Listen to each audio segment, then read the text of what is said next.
నమస్తే సార్. నమస్తే. సార్, ఈరోజు మన వంటింటి చిట్కాలో మన వ్యూవర్స్ కోసం ఎలాంటి చిట్కా చూపించబోతున్నాం?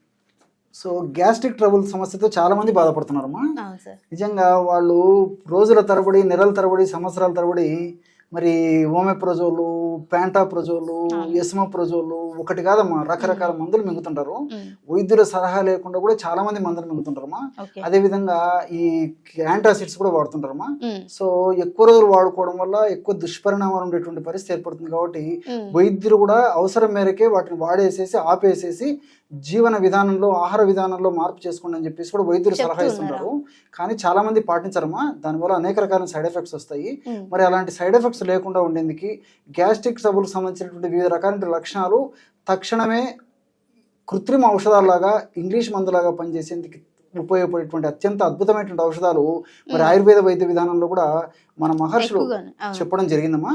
వాటిలో అందరూ తయారు చేసుకోదగ్గ ఒక మంచి ఫార్ములా, ఈజీ ఫార్ములా, చాలా చౌక ధరకే తయారు చేసుకోదగ్గ ఫార్ములా, ఫాస్ట్ గా రిజల్ట్ వచ్చేటువంటి ఫార్ములా చెప్తానమ్మా. చెప్తానమ్మా. దీనికి కావలసిన పదార్థాలు మూడమ్మా.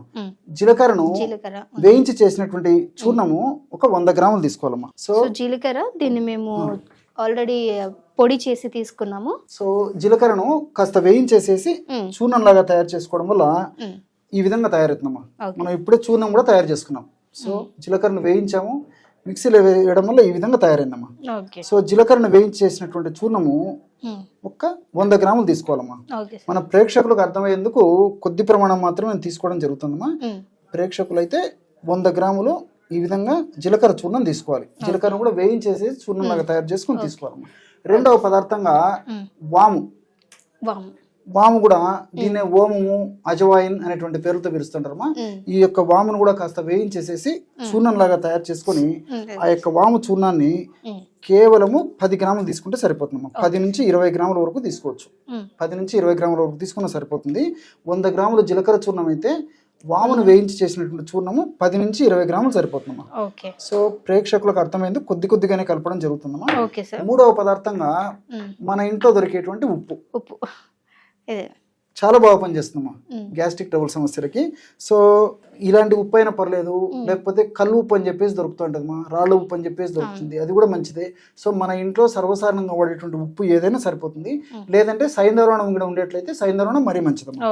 సో సైంధవలవణం చూర్ణాన్ని ఒక 10 గ్రాములు తీసుకోవాలి అమ్మా. ఒక్కసారి మళ్ళీ చెప్పుకుందామా. సో జీలకర్రను వేయించి చేసినటువంటి చూర్ణం 100 గ్రాములు, అలానే వాము కూడా 10 గ్రాములు, వాము 10 నుంచి 20 గ్రాములు. అదే విధంగా సాల్ట్ అమ్మా. సో మామూలు ఉప్పు కానీ లేకపోతే సైంధవలవణం కానీ, రాక్ సాల్ట్ కానీ, ఆ యొక్క చూర్ణాన్ని 10 గ్రాములు. సో ఇప్పుడు మనం గ్యాస్ట్రిక్ ట్రబుల్ సమస్య తగ్గేందుకు ఔషధాన్ని తయారు చేసుకుంటున్నాము. అందులో భాగంగా ఈ 3 పదార్థాలను బాగా కలిపేస్తున్నాం అమ్మా. సో కేవలము 1 నిమిషము లేదా అర నిమిషంలోపే బ్రహ్మాండమైనటువంటి గ్యాస్ట్రిక్ ట్రబుల్ను తగ్గించేటువంటి అద్భుతమైనటువంటి సువాసన భరితమైనటువంటి ఔషధం రెడీ అయిపోయిందమ్మా. చాలా సువాసన ఉంటుందమ్మా మందు తయారు చేసేటప్పుడే, చాలా అద్భుతంగా పనిచేస్తుందమ్మా. సో ఎగ్జాక్ట్లీ అంటే ఈ ఫ్రెష్నెస్ ఫ్లేవర్ వల్ల కూడా లోపల ఉన్నటువంటి మనం ఏదైతే తీసుకున్నామో గ్యాస్ట్రిక్ సమస్య అనేది కూడా పోతుందండి. సో ఈ విధంగా తయారు చేసుకుని ఒక గాజు సీసాలో నిల్వ ఉంచుకోవాలమ్మా. ఓకే.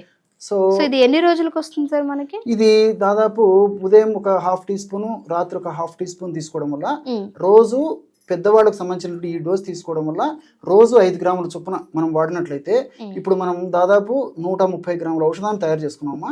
సో 130 గ్రాముల ఔషధం అంటే దాదాపు రోజు 5 గ్రాముల చొప్పున తీసుకున్న ఇంచుమించు 25 రోజులు ఆ రేంజ్ లో వస్తుంటుందమ్మా.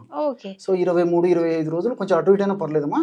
సో ఈ విధంగా తయారు చేసుకున్నటువంటి ఔషధం అయిపోయిన తర్వాత మరలా ఫ్రెష్ గా తయారు చేసుకుని వాడుకోవాలమ్మా. చెప్తానమ్మా. చిన్నపిల్లలు డోస్ తగ్గించుకొని వాడుకోవాలమ్మా. ఇప్పుడు నేను చెప్పినటువంటి డోసు పెద్దవాళ్ళ డోసు. చిన్నపిల్లలు అయితే జస్ట్ 1 గ్రామ్ ఔషధం వాడుకుంటే సరిపోతుంది. వయసు పెరిగే కొద్దీ 1.5 గ్రామ్ 2 గ్రాముల వరకు కూడా వాడుకోవచ్చు. మరి ఎలాగ వాడుకోవాలని కూడా చెప్తాను చూడమ్మా. రోజు ఆహారం తర్వాత ఒక 10-15 నిమిషాల తర్వాత 100 ml ఈ విధంగా మజ్జిగ తీసుకోవాలి. ఒక 100 ml ఈ విధంగా మజ్జిగ తీసుకొని ఈ 100 ml మజ్జిగలో మనం తయారు చేసి పెట్టుకున్నటువంటి పౌడర్ ఏదైతే ఉందో దాన్ని ఒక 1/2 టీ స్పూన్ అమ్మా, అంటే 2.5 గ్రామ్, అంతకంటే ఎక్కువ కూడా అవసరం లేదమ్మా. 2.5 గ్రాము మనం తయారు చేసి పెట్టుకున్నటువంటి పౌడర్, దాన్ని 100 ml తాజా మజ్జిగలో కలిపేసేయాలి.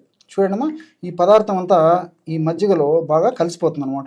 కేవలము ఒక పావు నిమిషం లేదా అర నిమిషంలోపే ఈ యొక్క పదార్థం అంతా కలిసిపోయి బ్రహ్మాండమైనటువంటి గ్యాస్ట్రిక్ ట్రబుల్ తగ్గించేటువంటి ఈ యొక్క పానీయం రెడీ అయిపోయిందమ్మా. సో చాలా అద్భుతంగా పనిచేస్తుందమ్మా.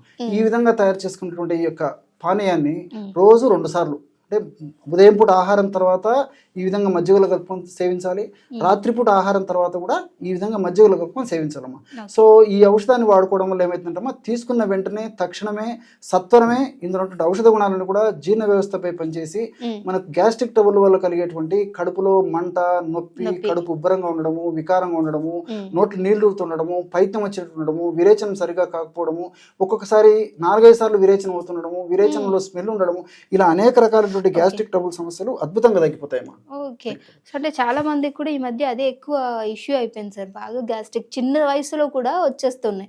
సో అలాంటి వాళ్ళకి ఈ యొక్క ఔషధం అనేది చాలా చక్కగా వర్కౌట్ అవుతుందంట. సో దీన్ని మనం మజ్జిగలో కలుపుకొని తీసుకున్నట్లయితే ఇంకా బాగా రిజల్ట్స్ అనేది ఉంటుంది. ఎవరికైతే ఇలాంటి గ్యాస్ట్రిక్ సమస్యలు ఉన్నాయో సో వాళ్ళు యూజ్ చేయండి. సో ప్రతి ఒక్కటి ఇక్కడ మేము నోటీస్ చేసాం, ఎంత తీసుకోవాలి, ఎంత మోతాదులో తీసుకోవాలని. సో మీరు ట్రై చేయండి, రిజల్ట్స్ ఎలా అనిపించింది ఖచ్చితంగా కామెంట్ చేయడం అయితే మర్చిపోవద్దు. సో ఇప్పటికే మంచి రిజల్ట్స్ కూడా వచ్చాయి కాబట్టి, సో మీకు ఇంకేమైనా కావాలి అంటే, ఇంకేమైనా డౌట్స్ ఉన్నట్లయితే అది మీకు కామెంట్ చేసినట్లయితే దాన్ని కూడా చేయడానికి సార్ లైవ్లో ట్రై చేస్తారు. సో ఇంకో వీడియోతో మళ్ళీ మీ అందరి ముందుకు వస్తాం. అప్పటి వరకు చూస్తున్నాను నా ఛానల్.